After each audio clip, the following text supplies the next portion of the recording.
Oh, we I'm are live. relaxed today. Are live. Good afternoon, everyone, and depending on where you're joining us from, good evening. We're happy to have you all here today. I have amazing sisters with me, and just a little introduction before we dive deep in. My name is Seremi, and with me is um, or with me are Sharon and Tola. I'll allow them to introduce themselves. But basically, we're tech moms who are also in the digital business space, and we're bringing Mm-hmm. to you interesting conversations that could give you like a mindset shift, that will give you something to think about in order to know how to move your life in a positive direction. We all are always here looking out for more, right? So that's what we're all about here. So Tola and Sharon, you go. Just introduce yourself before we dive deep in. Thank you. Hi everyone, it's Tola again. Nice to be here and being your faces as always. Hi, everyone. Good morning, good afternoon, good evening, whatever it is your time is. Sharon here again with my beautiful mamas as always. Yes. And we are glad to have you guys watch our faces again. Okay, thank you. So today is a very interesting conversation. So by the way, we're Christians. And today I'm going Mhm. to be using a Bible verse that spoke to me sometime this week, right? To give us some important, or will I say like a very beautiful conversation. So many people are always feeling like they're working harder, but yet they're feeling stuck. You feel overworked, if you feel underpaid, if you feel like what's really going on here, when are things going to change? Let me just read you a scripture that will give you something to think about. Proverbs chapter 12 verse 24 says, the hand of the diligent shall rule, but the lazy will be put to forced labor.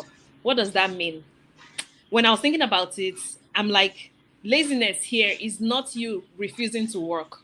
But if you're that person that you haven't yet seen ways to grow, ways to learn and unlearn what you know, ways to adapt new things, that's what the Bible is actually talking about here. It's not talking about people who don't do anything. But laziness here in this context, this is what is speaking to me. If you're refusing to, maybe not refusing, maybe you're skeptical, you're still in the bubble of, you don't want to come out of your comfort zone and things like that. This is what the Bible refers to as laziness, right? And the first labor here is definitely not talking about concentration camp or, or what you call slavery. It is actually you going to that job you don't like, maybe that boss that in fact you're just barely surviving seeing his or her face, or maybe just the work environment. It could be anything, but the fact that you're going to a work that you don't like, but you have to do it because you have to do it, right?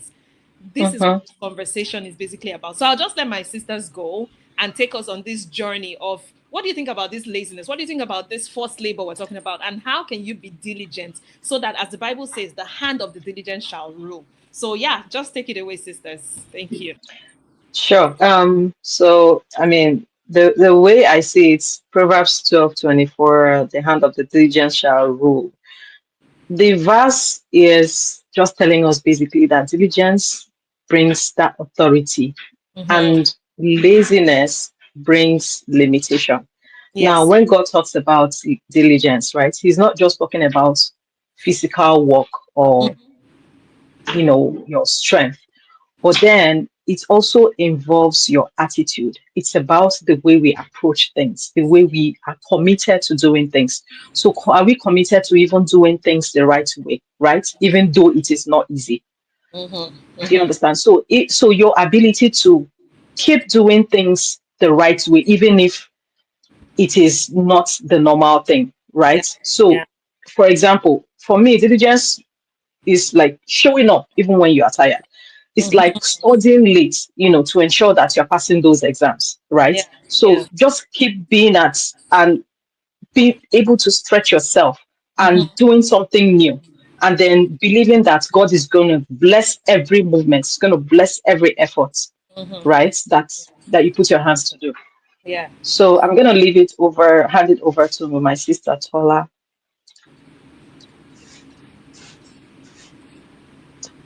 Tola, can you hear us? I'm just trying to share this thing on Can you hear? Facebook on my page while Oh, I hi. Can you talk. hear me?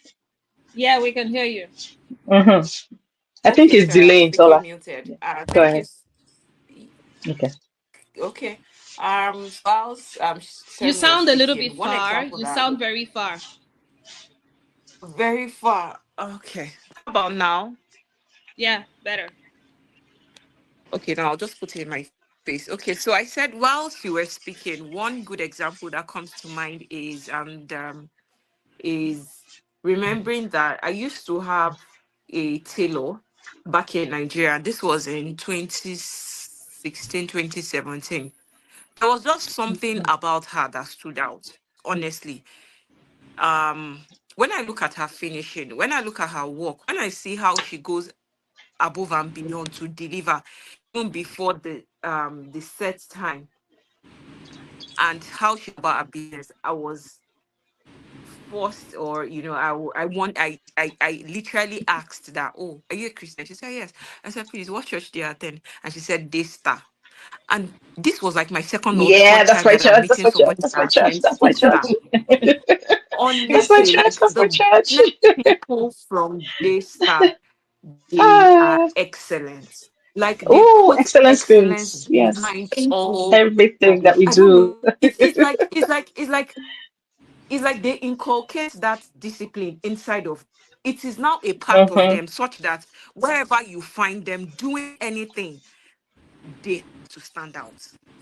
mm-hmm, So you will be the ones. We are now like, the when we talk about the Berean Christians, when they saw Christians, they knew that these ones had been with Christ, but they didn't have to ask. It was by virtue of how they were going about their work. That's what we are talking about. Excellent mm-hmm, diligence in whatever you find yourself doing.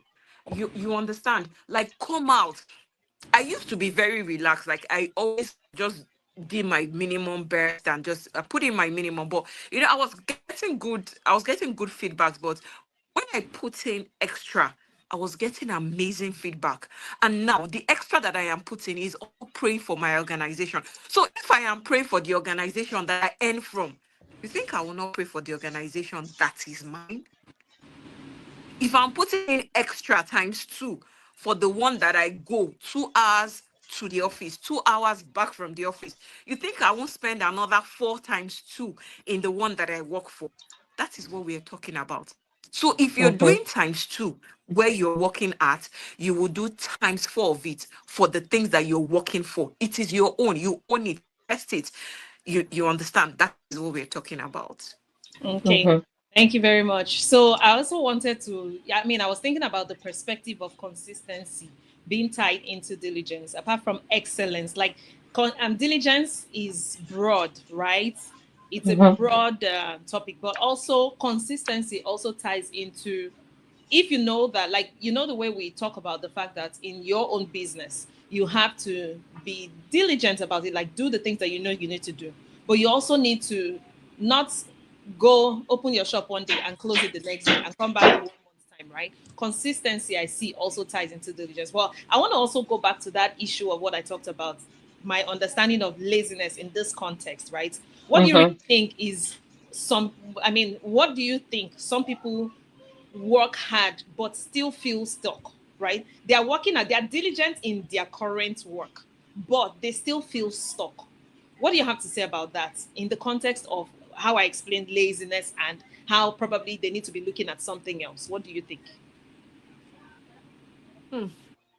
Time and chance.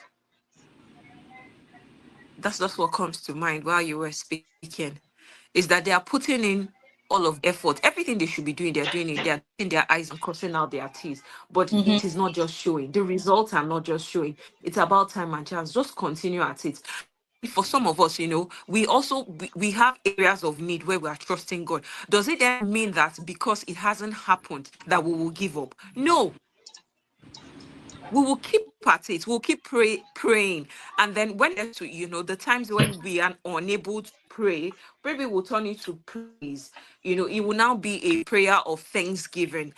As much as we don't see it, we don't hear this sound of abundance, we don't see this abundance yet, but it would definitely come. Our valleys will be filled. That is when we now turn our petitions into praise giving him praise. So when it comes to laziness, it's not like we they are lazy, or when we look at it from the perspective that you have spoken about, it is that they are putting in all of their best, but the results are not yet showing forth.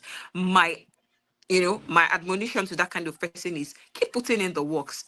You understand? Mm-hmm. The day that heavens over you will be opened, they will pour down. And if there's something that I know about God, is when he shows up, he shows out loud. Maybe Right. Mhm. for me, when he shows up, he's always loud about it. And I Right. want to give same for everyone, right? Because you are putting in the works. It's about consistency. You understand? I was Yeah. on I don't know.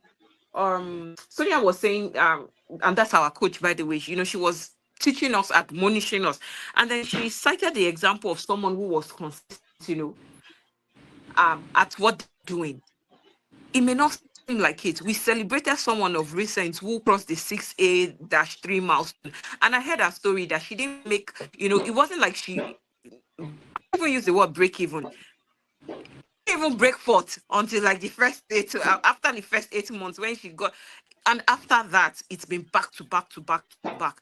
So are we saying the heavens over was closed for those first 8 months, or she wasn't working hard? She was, but look at her today, 3 years down the line, the results are showing forth. So that's my admonition to such a person, that if you're working and it looks like the results are not showing, or you're second guessing yourself, or the imposter syndrome starts to come into the work that you do, give God thanks, because Okay. you are So, filling in a bank. um, yeah. So, the way I see this is, I'm gonna like talk about two things. The first one is, let's say you finished. We all came out from university. We started applying for jobs, right? For some of us Mhm. that applied once, we got the job once. But then there are people that have polished their resume, they've beautified it, they look so professional. They Mm-hmm. apply for jobs 10 times, they get rejected.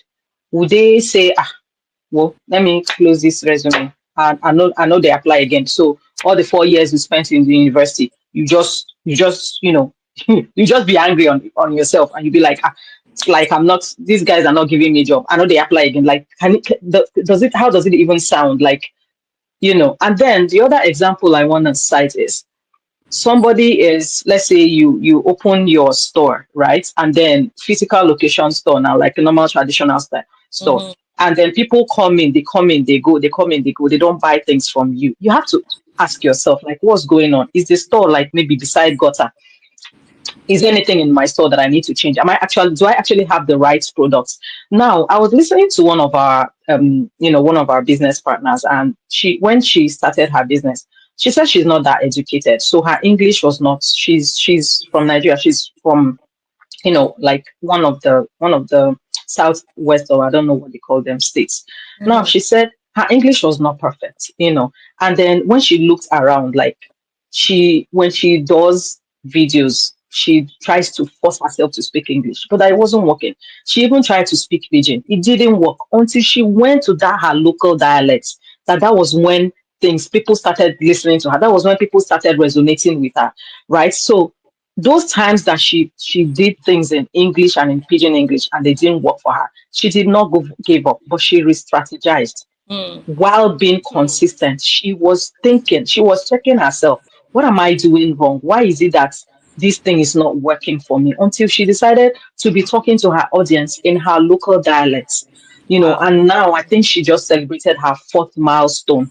And that is it, right? She married this opportunity. She saw it and she embraced it. Now she didn't look at her challenges. She didn't look at the negativity. She didn't look at the fact that she wasn't speaking English good enough, like most of us. Do you understand? Mm-hmm. But she had to think that, what am I not doing well? Wow. And then she decided to start doing what works for her. So imagine that person that is looking for work, right? And you've posted your resume and you keep being declined. Ask yourself, ask questions. I mean, the community is there. Like, people are, they ask people for help. Can you help me check this resume? Is there anything I'm not doing well? Like, sometimes we feel like we know it all, but we are not making use of the community around us. What can I tweak on this resume? How can I present myself to sound better, to be bolder, to answer basic interview questions. Do you Yeah. understand? So don't give up. Whatever it is that you're doing, that diligence is you showing up regardless. Mm-hmm. You trying other things, and you that is hearing our voice now, I don't know what it is that you are struggling with, Mm-hmm. but don't give up. Be diligent, be consistent, re-strategize, ask questions. Yeah. Don't carry the whole world alone in your shoulders and you are feeling lonely and you are struggling alone and you have people that you can talk to. Do you Yeah. understand? Always make use of the community around you.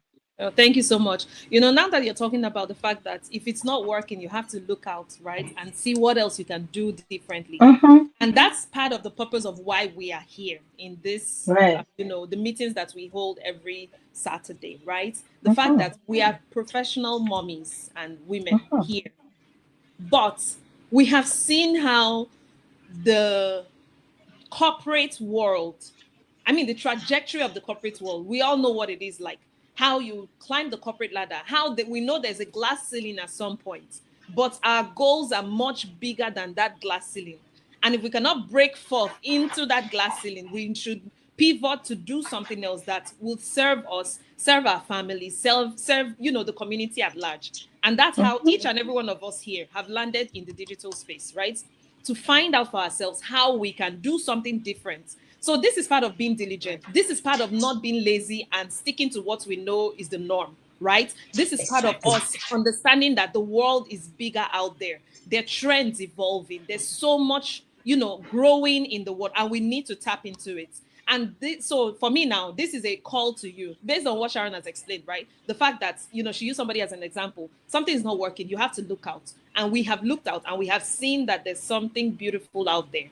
Many people are Mm-hmm. making serious, like making a life. Let me not just say making a living now. It's beyond a living, right? It's beyond the Out living of there. Digital space, it's right? beyond the living There's so of much money to be made from the online space where you're not mm-hmm. having to work hard, but you can work smarter. All you need to do is learn the ropes, learn the strategies, learn the digital skills. And we are here to handhold you. Myself is here, Tola is here, Sharon is here, right? To guide you on how you can make do with the available opportunities in the online space to earn and to build, financial freedom for yourself and for your family. Like we have thousands and thousands of people within the community that have done excellently well for themselves, right? So, I mean, I don't know if you have anything to add to that, Sharon, based on, the trajectory of the conversation, right? Yes, I mean, the truth is, um, so many of us are not just doing things because you probably are worried and concerned about what people will say, right? Yeah. We are seeing all these opportunities. You come to Facebook, you walk down the streets of Facebook, you Mm-hmm. close the door, you leave, and the same Facebook is a platform where people are making money from. Let us be real. The Mm-hmm. same Instagram is a platform where people are making money from, and you Yeah. just come, you walk, you open the door. You open the door now.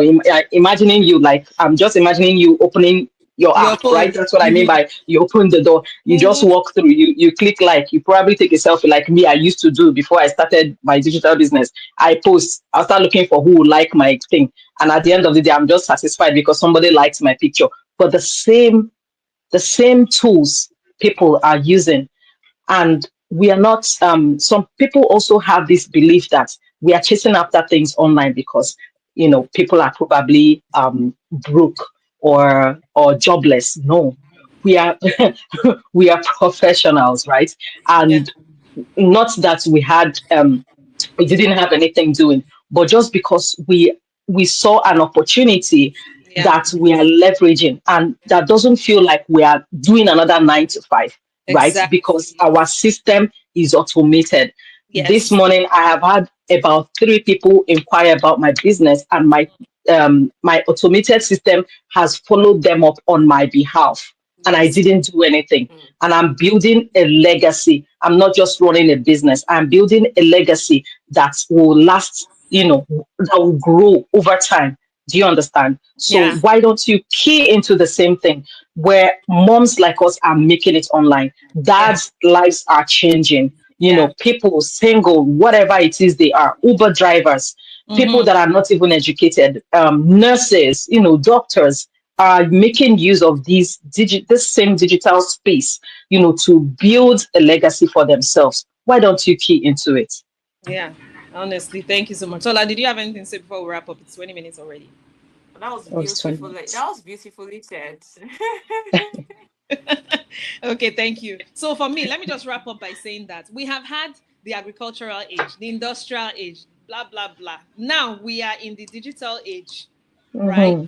So the hand of the diligent that will rule in this digital age are those that leverage the digital space.